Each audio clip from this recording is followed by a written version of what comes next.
सब समय रहेंगे हॉरेस जॉन में क्या कर रहे थे, यही काम कर रहे थे। अब ये सारे औजार को लेकर के बाहर निकल गए, समझना है। And he is tool carefully pack, उसने अपना सारे औजार को सावधानी पूर्वक से पैक किए। तो इन ए बैग, कहां पर बच्चों, थैला में, कहां पर पैक किए, कि थैला में पैक किए ऑन हिज बैग, और अपने पीठ पर ले लिए। चले बच्चों, आज का डाका डालना है, अच्छा वाला डाका डालना है। There were about 15,000 pound worth of jewels। जानते हो बच्चों, गहना जो था, जेवर जो था उस सोल्टोवर ग्रैंड में, वो 15,000 पाउंड का था। कितना पाउंड का? 15,000 पाउंड का अंतर बच्चों, लगभग वो क्या कर आधा केजी का होता है, उससे थोड़ा कम होता है, उसको पाउंड कहते हैं। तो 15,000 पाउंड था बच्चों। Worth of jewel in the grand Saif, उस सोल्टोवर ग्रैंड की तिजोरी में 15,000 पाउंड था।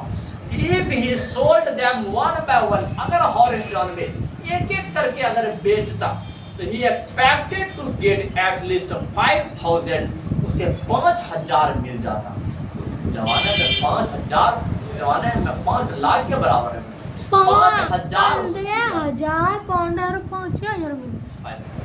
हाँ, अरे उस जमाने में पैसा की कीमत होता था, तो 15,000 लोग नहीं बताए थे।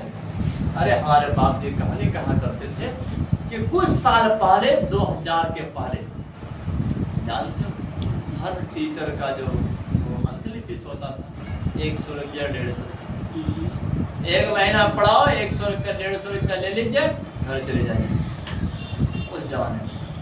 और हमारे यहाँ पर नरवटिया जो कोयला खदान देख रहे हो, यहाँ पर बड़ा बड़ा जो मार्शल सब है, बड़ा बड़ा डोजर है, जेसीबी है, आपका वो सड़क दाबने वाला है ना रे, तो वो सब है, रोलिंग करने वाला है। तो वो सबका पहले ड्राइवर नहीं होते थे हमारे इंडियन के पास। इंडियन लोग जेसीबी चलाने नहीं जानते। पहले वो क्या कहते, कनाडा जानते हो, कैनेडियन सब, इंसान को कैनेडियन कहा जाता है। वो कनाडा से इंसान यहाँ आते, कहाँ, हमारे लड़वटिया में जाते, और वो लोग का काम क्या रहा था, इंडियन को जेसीबी सिखाना, इंडियन को रोलर मशीन क्या करते हैं, वो सड़डब्बा सब सिखाने, इंडियन को बड़ा बड़ा हाईवा सब सिखाने। बस ये ड्राइविंग करने के लिए सिखाते और सबको बैठा कर समझाते, देखिए जब गाड़ी पंचर हो जाए ना, यहाँ से ट्यूब निकालना है, पंचर बनाना है, और इसके अंदर में जब पेट्रोल भरोगे इस इंजन में डालना है। बिल्कुल याद रखना है, हर चीज, हर मशीन को खोल खोल के समझाते, किसको, हम इंडियन। और उसका मंथली पेमेंट कितना था, 75,000 से 80,000। जिस टाइम में टीचर को 50-100 मिलते थे, उस टाइम में उन सब कैनेडियन को 75 से 80,000 मिलता था। इतना ज्यादा पेमेंट था कि अगर वो हमारे इंडिया से भाग करके अपना देश चले जाते ना, हमारे इंडिया का आर्थिक व्यवस्था कमजोर हो जाता। लेकिन वो लोग पर एक कंडीशन लगा दिए थे, आप पैसा यहाँ से ले करके अपने देश नहीं जा सकते, सारे पैसे को यहीं पर खर्च करना पड़ेगा। तो सारे कैनेडियन पर एक कंडीशन था। अब वो लोग कितना खर्च करता है, 1 रुपया में जलेबी समोसा झोला भर भर के मिल जाता था, और कहाँ 75 से 80,000 खर्च करना है। तो वो सब कैनेडियन सब जब भी कोई चीज खरीदते ना, तो पैसा गिन करके नहीं देते, तो पैकेट में हाथ दिया, एक मुट्ठी पैसा थमा दिया, एकदम यार कुछ भी सामान लो।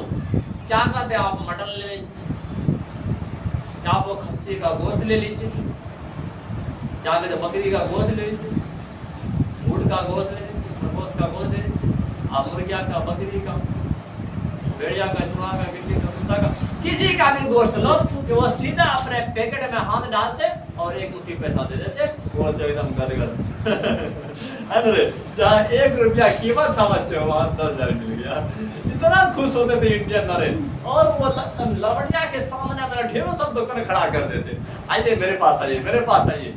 कैनेडियन लोग जितना भी खर्च करते ना, वो लोग के पास पैसा खर्च नहीं होता, ऐसे जानते हो। हाँ, लेकिन वो लोग में कंडीशन यह था ना, वो लोग हिंदी नहीं समझते, इंग्लिश में बात करते हमेशा। क्योंकि जानते हो बहुत जमाने तक झारखंड में भी हर कोई क्या कहते हैं, इंग्लिश बोलते थे, हर कैनेडियन इंग्लिश में बात करते। तो हम लोग देहाती वाला जानते हो, हमारा बाप जो साथी सब थे सब कोई पान बेचते थे, क्या कहते हैं, कोई खीरा बेचते, टमाटर बेचते। अब ये सब ना वो भंगा फुट्टा वाला अंग्रेजी बोलते और खाली पैसा लेते वो लोगों से। अब ये सब प्राइस 2000 ऐसे बोलते, खाली वो 1000 बोलने के लिए सीखते ना, सबका प्राइस नहीं बोलते आते। हाँ प्राइस 1000 अब अपने पेकड़े भाड़ डालते दे देते। अब 1 जिलेबी 2 जिलेबी लिया 500-600 रुपया दे दिया, ऐसे करते। आखिर वो लोग कहाँ पैसा खर्च करेंगे। तो जस्ट इस प्रकार का कंडीशन इनको बना हुआ। चलो बहुत बहुत धन्यवाद बच्चों, फिर तक वीडियो में। तो आज के वीडियो सब सुनो कि क्या कहते हैं हम अपने चैनल में भेज देंगे।